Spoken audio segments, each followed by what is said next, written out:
Magandang umaga po sa inyong lahat. Magandang tanghali, magandang hapon at magandang gabi sa ating mga kaibigan na sa ibang panig ng mundo. Isa pong pinagpalang umaga sa ating lahat. Salamat sa ating Diyos dahil ginising na naman po tayo ng ating Panginoon upang makagawa po ng mga bagay-bagay na kailangan po nating gawin sa harapan ng Panginoon. Hindi po lamang para sa ating mga sarili, kundi may gagawin din po tayo para sa ating Diyos. At ito po ang nais ng Diyos na makita niya sa ating mga buhay. Kaya mga kaibigan ko, hayaan niyo po na patuloy ko kayong basahan o patuloy kong babasahin ang salita ng Diyos dito po sa aking YouTube channel upang inyo pong marinig dahil ang salita po ng Diyos ang siyang nagpapaalala, nagtuturo sa atin. Kaya andito na po ang 2 Corinthians chapter 4 verse 16 hanggang 18. Babasahin ko na po at ang title po nito, Nabubuhay sa Pananampalataya. Sabi po dito sa verse 16, kaya't hindi ako pinanghihinaan ng loob, bagamat humihina ang aking katawang lupa, patuloy namang lumalakas ang aking espiritu. Verse 17, ang bahagya at panandaliang kapighatiang dinaranas ko ngayon ay magbubunga ng kaligayahang walang hanggan at walang katulad. Verse 18, kaya't ang paningin namin ay nakapako sa mga bagay na di nakikita, hindi sa nakikita, sapagkat panandalian lamang ang mga bagay na nakikita, ngunit walang hanggan ang mga bagay na di nakikita. Purihin po ang Panginoon, mga kaibigan. Salamat sa kanyang salita na kanya pong ipinagkaloob sa buhay ko ngayong umaga. Kaya ito din po ang nais kong ibahagi sa inyo. Pagpasensyahan nyo na po ang inyong Nanay Riley. Sabi ko nga po, hindi po ako pastor, hindi rin po ako workers.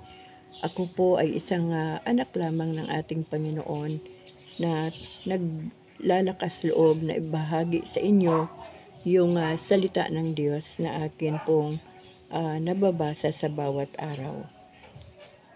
Balikan po natin itong kaya't hindi ako pinanghihinaan ng loob, bagamat humihina ang aking katawang lupa, patuloy namang lumalakas ang aking espiritu.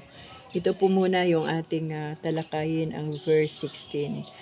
Hindi ko na po ilalayo pa ang aking mga sasabihin pa, kundi nais kong ibahagi sa inyo ang aking karanasan bilang isang senior citizen, dumadaan sa sakit na breast cancer, dumadaan sa matinding kabog ng puso, at kung ano-ano pa na nararamdaman ko sa aking katawan. Totoo po na ang akin ding katawan ay katawang lupa ay humihina dahil ang katawang lupa kapag nagkakaedad ay tumatanda na rin. Kumbaga sa parang unti-unting nabubulok, unti-unting rumurupok. Yan po yung ating katawang lupa. Pero patuloy namang lumalakas ang aking espiritu. Alam niyo po, meron nga po akong pinanood kagabi na gawain sa GIL Church. Nandiyan po ako nagmula sa church na yan, nagsimula. At hanggang ngayon ay pinapakinggan pa rin ang mga katuruan. Sabi nga po ni Pastor Kay, tignan natin kung gaano kalakas ang iyong pananampalataya sa Diyos doon sa panahon na nagkaroon ka ng sakit, nagka-cancer ka. Pero alam niyo mga kaibigan, yan lang ang pinapasalamatan ko sa Panginoon kasi nung nalaman ko po ng 2018 na ako po ay may cancer, noong mga panahon na yon medyo nadidrain nga ang aking spiritual life. Pero nung nalaman ko na ako ay may breast cancer, para po alam niyo po yung parang hinagis ka pataas na kailangan kong magpalakas ng aking pananampalataya sa Panginoon. So, ang ginawa ko lang po, dahil sabi ko nga doon sa aking mga naunang video, no operation, no chemo, no radiation, no biopsy, basta hindi ko na inalam kung anong stage, dahil nung nakita ng doktor ang resulta ng aking mammogram, ang advice agad ay ASAP operation. So, ibig sabihin, may stage. Pero sabi ko naman sa sarili ko, mag-uusap muna kami ng Panginoon. At nung nalaman ko yun, normal yun mga kaibigan, yung medyo maiyak ka ng konti, at parang sa simula ay yung parang split lang, yung napakabilis lang nakaisipan na parang natakot ka, yung damdamin na yun, o bigla ka nag-alala, pero mabilis po na twist agad na, mas makapangyarihan ang aking Diyos kaysa cancer. So, hindi ko po siya iniyak. May mga time po na kapag maramdaman ko yung pain, ay naluluha ako doon sa pain. Ako naluluha kasi nararamdaman mo yun eh. At ang isa pang iniluluha ako mula nung nagka-cancer ako, na kung ako man ay maagang mawala, ay may iwan ko yung mga anak ko, lalo na yung aking bunso noon, bata pa. At ang aking mga apo, hindi pa ako ma-recognize. So, yan lang yung mga simpleng bagay. Pero ang katotohanan, salamat sa Panginoon kasi habang nakakaranas ng panghihina ang aking katawan, ay binibigyan naman ako ng Panginoon ng kalakasan ng aking espiritu. Kasi kapag tayo po ay babad sa panalangin at babad sa salita ng Diyos, yung atin namang pong pananampalataya, through my experience yun mga kaibigan. Hindi po ito experience ng iba, kundi sarili kong experience ang aking kunikwento sa inyo. The more po na babad tayo sa pagbabasa ng salita ng Diyos at babad tayo sa pananalangin, nagkakaroon po ng closeness ang ating puso o espiritu sa ating Panginoon. So kumbaga, imbis na manghina tayo sa gitna ng nararanasan natin na sakit o kahit man mga mabibigat na problema, hindi po tayo pwedeng panghinaan ng loob o panghinaan ng pananampalataya. At sa pamagitan po ng paglakas ng ating espiritu o ng ating pananampalataya, ay unti-unti po nating mararamdaman na lumalakas din ang ating pisikal na katawan. So yan po ang kagandahan. At ito pong ating binabasa, ito po yung mga karanasan ng ating Apostol Pablo at ng mga taga-Korinto, yung mga lingkod ng Panginoon. Kaya ibinabahagi po nila sa atin ngayon, at yan din naman ang nararanasan natin. At sabi po dito sa verse 17, ang bahagya at panandali ang kapighati ang dinaranas ko ngayon ay magbubunga ng kaligayahang walang hanggan at walang katulad. Alam niyo po, nung mga nakaraang gabi, talagang grabe po. Nung nakaraang gabi, dahil ang lakas nga po ng aking ubo, ang tigas, na parang sumasabog yung aking dibdib sa pag-ubo, yan po ang nagtitrigger ng aking puso. So kumakabog ang aking puso. Pag kumabog, diretso na po yan ang pagtaas ng aking BP. Ngayon, for the first time, naranasan ko pang parang hinihika na ako. So, ang hirap huminga mga kaibigan. Sabi ko sa aking anak na bunso, dahil siya ngayon ay 19 years old na, anytime man na ako'y kuhanin ng Panginoon, kayang-kaya na ng aking bunsong anak na mabuhay sa kanyang edad na yan. So, nung nahihirapan na po ako ng isang gabi, sabi ko sa anak kong bunso, basta chill ka lang, stay put ka lang. Bahala ng Diyos. Kung ano ang kalooban ng Diyos sa gabing ito, ang kalooban ng Diyos ang masunod. Pero andoon pa rin yung prayer ko na, Lord God, kayang-kaya mo pa rin akong ayusin, kaya mong ibalik yung aking maluwag na paghinga, kaya mong lusawin anuman ang mga instrumento na nalanghap ko mula sa mga alikabok na yan ng bulkan, o kung anuman ang plano at gawa, banta ng kaaway sa buhay ko, sa pangalan ng Panginoong Hesus, di aking winawasak. Ganon din ang spirit of death, premature death, ay hindi ko ito pinapahintulutan sa buhay ko sa oras na ito, sa pangalan ni Hesus. So kumbaga nakikipaglaban ka through warfare, through prayer. So yan po ang kagandahan sa buhay ng isang anak ng Diyos, kasi andoon yung ating pananampalataya sa Diyos, na hindi man natin siya nakikita, pero naniniwala tayo na gumagawa siya ng dakilang bagay, dakilang himala sa ating mga buhay. Pero gaya nga ng aking sinabi, na nakahanda ang buhay ko. Nakahanda na anytime pwedeng mawala ang buhay. Hindi kailangang matakot sa kamatayan, hindi kailangang matakot sa kung ano pa man, hindi kailangang mangamba. Ang lagi ko lang sinasabi sa Panginoon, Lord, ah, kung may isa man akong kahilingan sa sarili kong pisikal na katawan, sana wag ko nang maranasan yung sobrang pain o mag-iwan pa ako ng malaking problema sa aking pamilya. Kasi di po ba mga kaibigan, pag wala po tayong ipon para sa sakit o sa kamatayan, di po ba? Praktikal po, samahan natin ng praktikal ang buhay. Kawawa naman ang mga pamilya na naiwanan at hanap ng pera para lang tubusin sa hospital yung nawalan ng buhay na kapamilya at dalhin sa huling hantungan. Ano po? So, yan lang ang ano ko sa Lord, na wag naman po sana, Lord, na gano'n, na maiwanan ko ng problema ang aking pamilya. Yun lang. Pero pagdating po sa usapin na paglisan ng tao sa mundo o kamatayan, hindi po natin dapat katakutan yan. Dahil sa totoo lang, wala pa naman pong rapture. Kung before rapture ay kuhanin tayo ng Panginoon dito, ibig sabihin, hanggang doon na lang po ang buhay. At lagi po nating tandaan na hindi po tayo makakauwi sa langit kung hindi po dadaan sa kamatayan ang katawang lupa, mga kaibigan. Kaya wala pong dapat ipangamba o walang dapat ikatakot. Pero ang Diyos po ay sobrang napakabuti ng ating Diyos, mahabagin, napakaunawain. So sa gitna po ng aking dinaranas, hindi po kayo maniniwala. Mula po nang inubo ako, pang 4 days na kagabi, pang 5 days na ngayon, wala po akong tulog, mga kaibigan, na maayos. Kung aking susumahin o kukwentahin ang tulog ko mula po doon sa first day na ako po ay nilagnat, inubo, sinipon, dahil yan nga po ang laganap na sakit na naman ngayon dito dahil po sa panahon at meron pa pong ismag ng bulkan, ay wala pa pong 3 oras, mga kaibigan, sa 4 nights and 5 days. Wala pa pong 3 oras ang tulog ko. Pero isang himala lang talaga ng Diyos.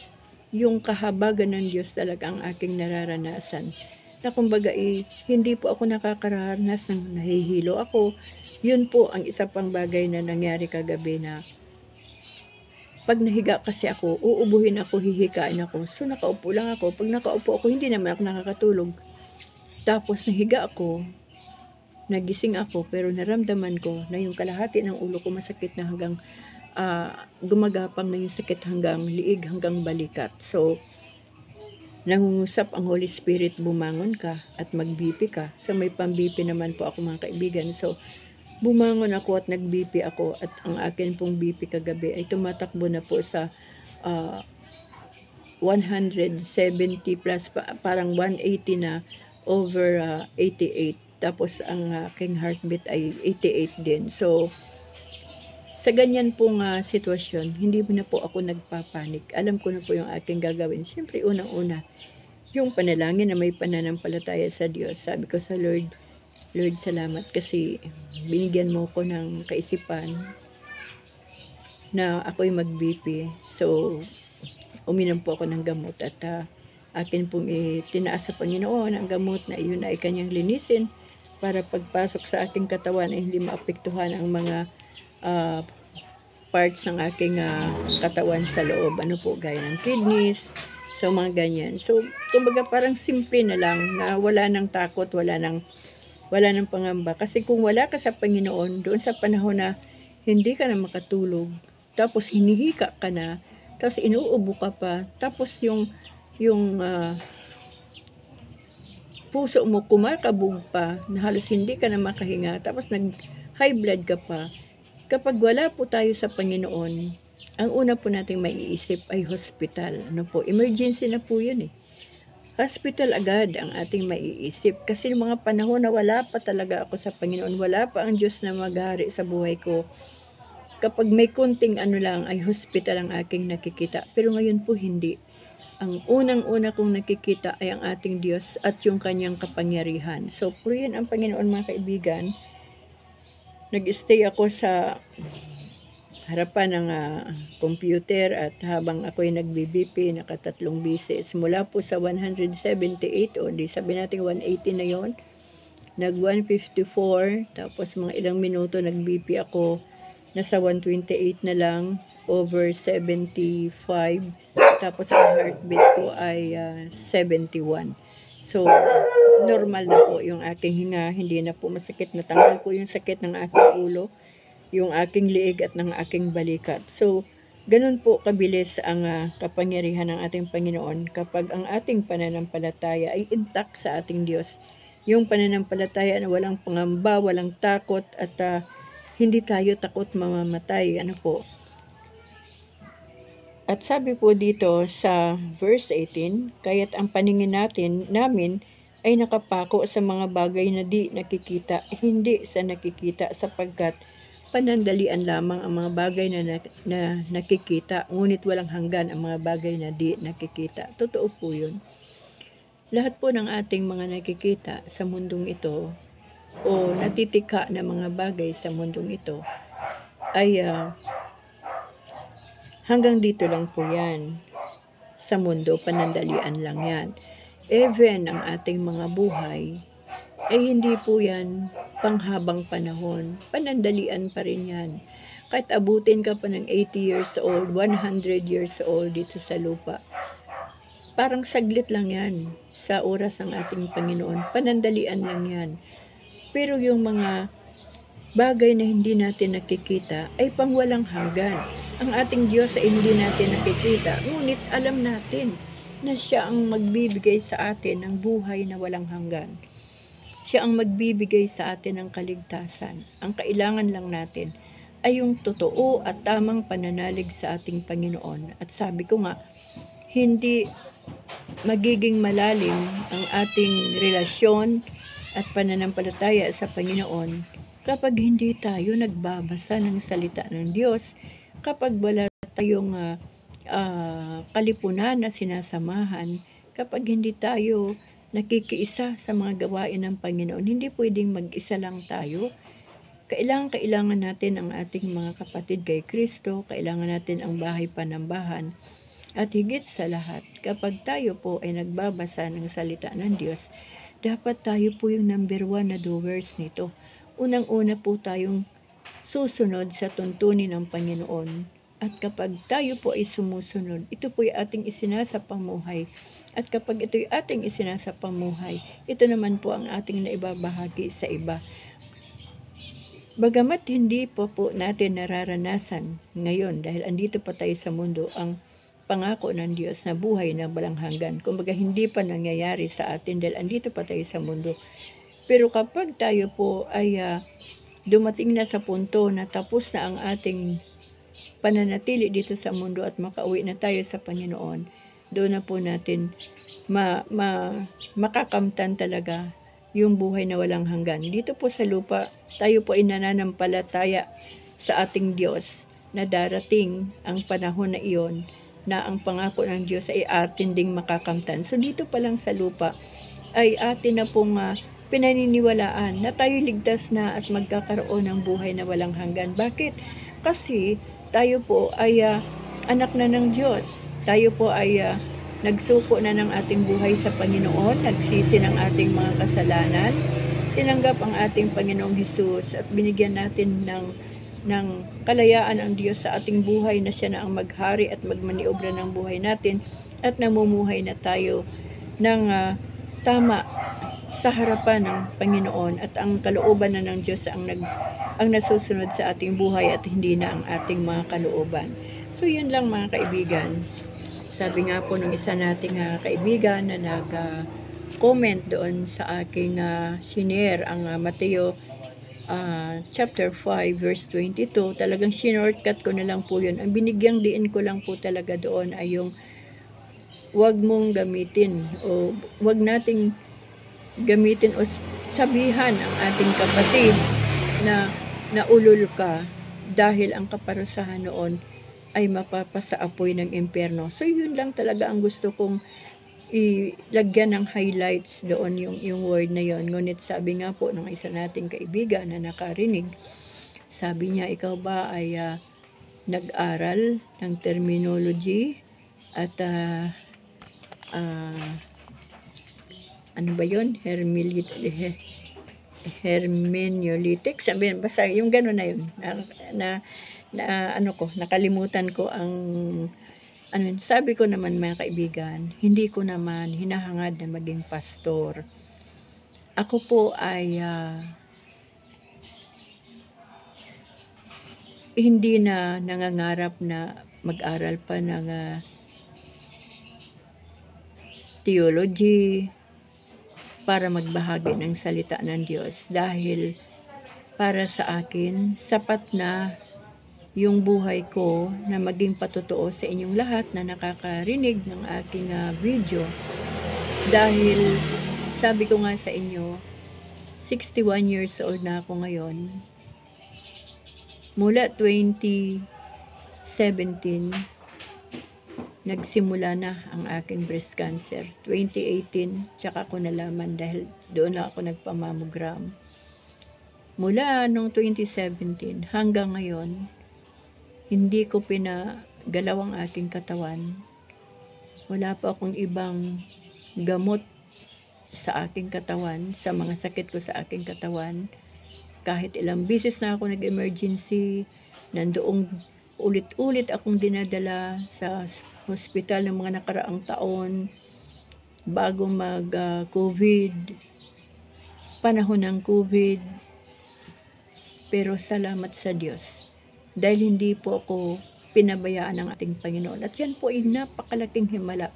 Panahon po ng COVID, pag nagkasakit ka, hindi ka na makakauwi. Halos lahat ng pupunta sa ospital, hindi man 100%, pero halos hindi na nakakauwi ng buhay sa pamilya. Abo na lang. Pero ako mga kaibigan, salamat sa Diyos, dahil ang wisdom ng Lord. Panahon ng COVID-19, 2019, yun ang huli na pagpunta ko ng hospital, dito po sa isang private hospital sa aming lugar, at gusto nila na panatilihin ako sa loob ng hospital, hindi na ako pwedeng lumabas. Sabi ko hindi. Nag-iisa ako doon sa emergency room, hindi pwedeng pumasok ang mga kasama. Talagang nanindigan ako at binigyan ako ng Panginoon ng lakas ng loob na hindi ako maiiwan sa hospital, dahil ako'y check lang, o gusto ko lang na kumalma yung kabog ng aking puso at bumaba yung aking BP. Kaya ako nandoon. Wala akong COVID, wala akong sipon, wala akong ubo. Sabi kong ganun doon sa mga doktor at nurse, kasi parang gusto naman nila na palabasin na may COVID ako. Pero salamat doon sa katapangang espiritual, ang Diyos ay nagbibigay sa atin ng kalakasang mental. Kumbaga yung wisdom, yung tapang ay ibinigay ng Panginoon. Sabi ko, no, hindi ako pwede na ikulong nyo dito sa hospital. Hindi ako pwedeng makulong nyo dito sa emergency, dahil ako'y walang COVID. Wala kayong makita sa akin. Kahit maghatsing ay wala ako. Ang kailangan ko lang ay ang gamot na pang-normal ng heartbeat ko at pang-pababa ng BP ko. Kasi alanganing oras yun mga kaibigan. Wala akong gamot na sa bahay, naubusan na. So, yun ang isang bagay na kapag manindigan ka sa tama, hindi po magagawa ng kaaway na dayain ka. Wala pong nagawa ang hospital. Sabi ko, akin na ang waiver at ako ay pipirma na kung ano man ang mangyari sa akin, wala kayong pananagutan. So, wala po silang nagawa, kundi pagkatapos po nila akong bigyan ng gamot, ay kumalma naman po ako. At after 4 hours na panatili ko sa emergency, lumabas po ako. At mula po noong 2019 na yun, pinag-aralan ko po ang aking sakit. Dumaan po ang COVID ng 2019, 2021. Sabi ko sa Panginoon, Lord, tulungan mo ko na kilalanin ko yung aking katawan, yung mga nangyayari sa buhay ko. Yung kung bakit, saan nagmumula ang kabog ng puso ko, galing ba sa kanser? saan ba nanggagaling yung basta na lang ako mag-chill na halos mag-lock yung mga Diyo ko? Galing din ba ito sa cancer, Panginoon? Pero alam niyo po, ang Diyos sobra pong napaka-tindi ng kapangyarihan. Iniisa-isa na ang Diyos yun. Unang-una, ang binigyan ng lakas sa akin ay yung aking puso, yung aking kaisipan na every time na nagsisimulang kumabog ang aking puso, huwag kang matakot yan. Yan lagi ang naririnig ko sa aking isipan. Huwag kang matakot, andito lang ako, sinasamahan kita. Kumbaga, okay, kalma lang, kalma lang. Yung huwag kang ninervyusin, huwag kang matatakot. Ang buhay, anytime pwedeng kuhanin. May cancer ka o wala, pwede kang kuhanin ng Panginoon. So, yun lang mga kaibigan. Ang aking nais na ipabatid sa iba rin nating mga tagapakinig. Hindi po ako pastor. Hindi ko po kailangang mag-aral ng theology or hermeneutics na yan o kung ano. Kasi po, trabaho po yan ng mga pastor. Sabi ko nga po sa inyo, ako ay isang anak ng Diyos na kung ano yung mensahe ng Diyos sa akin, ayun din ang nais kong ibahagi sa inyo kasi baka may dumadaan din sa kagaya ng pinagdaanan ko. Aanuhin natin ang salita ng Diyos kung hindi naman natin tinutupad at sinusunod, di ba? Mangaral man tayo ng mangaral ng salita ng Diyos, kung ultimo yung nangangaral, ay wala namang karanasan. Hindi naman yan naranasan ang Panginoon.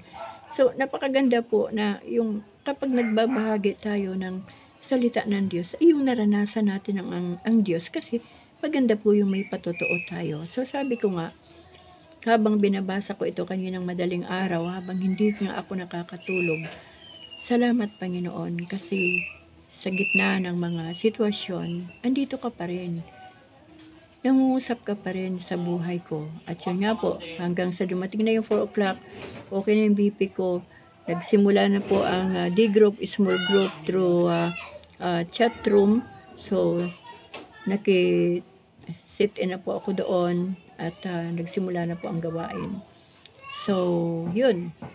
Nagbigay na naman ng kaisipan ng Holy Spirit. Okay, maglaga ka na ng malunggay para makaidlip ka man lang. So, naglaga ako, uminom. Yun nga po, kanina, 45 minutes, nakaidlip na po ako at purihin po ang Panginoon. Normal na normal po ang aking pakiramdam, maliban po sa aking boses at yung paminsan-minsan inuubo. At may proseso po ang Diyos. Kung may mga bagay man po na pinapahintulutan sa atin ang ating Panginoon, may inaayos lang ang Diyos sa ating mga buhay. Huwag nating isipin na, ay, ito na ang ending ng buhay. Ano kaya ang gagawin ko? Paano na kaya?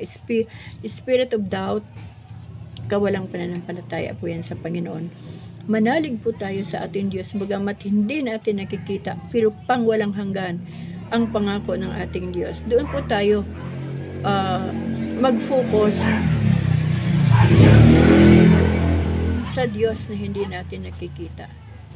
Na bagamat hindi natin siya nakikita, pero yung pananampalataya natin sa Diyos ay intact.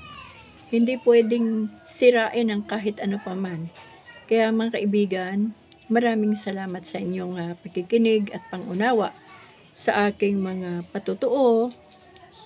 Kasi ito lang talaga ang kakayanan ko.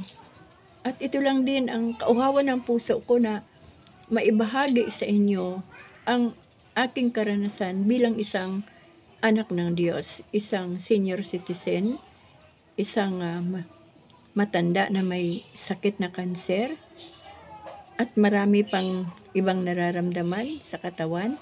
Pero eto, buhay sa inyong harapan sa oras na ito, nagpapatotoo na totoo ang Diyos.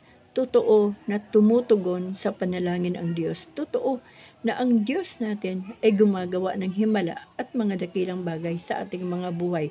Wala lang po tayong ibang gagawin kundi ang manalig sa Panginoon at magpakatino sa harap ng Diyos bilang isang anak ng Diyos.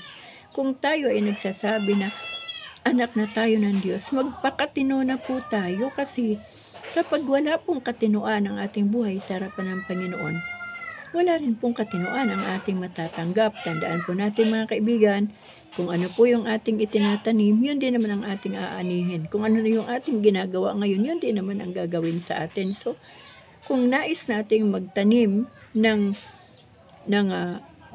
mabunga o yung mamumunga ng maayos, piliin na po natin yung pinakamaganda na ating maitanim para pinakamaganda din ang ibabalik ng Panginoon sa ating mga buhay.